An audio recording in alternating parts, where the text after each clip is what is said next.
I'm not saying I am one, but I was asked this question as a pre-booking, so I've made a list because I think it's multifactorial. I don't think it's just one thing or even two things. I think there's a list, and the more you've got on that list, probably the better you are at it.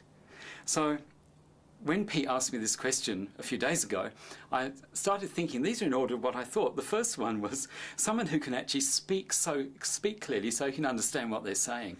I'm very serious. I've had students say to me, we can't understand a word they are saying. And someone whose voice doesn't grate. Yeah, back in the dawn of time, I had a lecturer who had a voice like a chainsaw, and we couldn't listen for long. It was awful, but it was one of those small things where you just switched off. That's only one. You need someone who's got a gift for explaining things simply rather than obfusking, rather than making it all so complicated when it really isn't.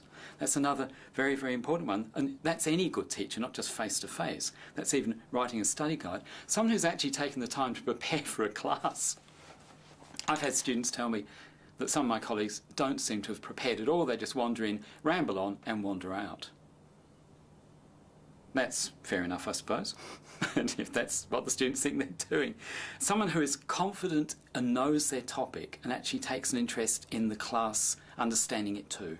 I think that's a very, very important one. Someone who's lively enough to actually keep the audience's attention if it's face-to-face, or if you're doing a video stream where you're talking just to the camera like I am now, I think you've got to be pretty damn good to maintain the interest of someone watching you on a little screen. And finally, in terms of face-to-face, someone who's tough enough to actually control a large class as well.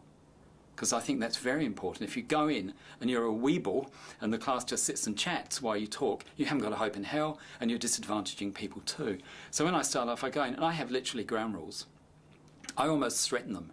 And one year I gave an example where a chair had been removed from the lecture theatre. They're all bolted down. It was lying on the floor on its side, and I said, look, if you talk in my class, I'm very violent. I said, one of the students was talking, and I said, and so I went over and picked them up by the shoulders and started to drag them out, and they held onto the chair. And honestly, I had the students scared to death for the whole first hour, and then I sort of broke and said, look, it's not really true. But you've got to be tough. You've got to do those things. They're basic teaching good ground rules as well.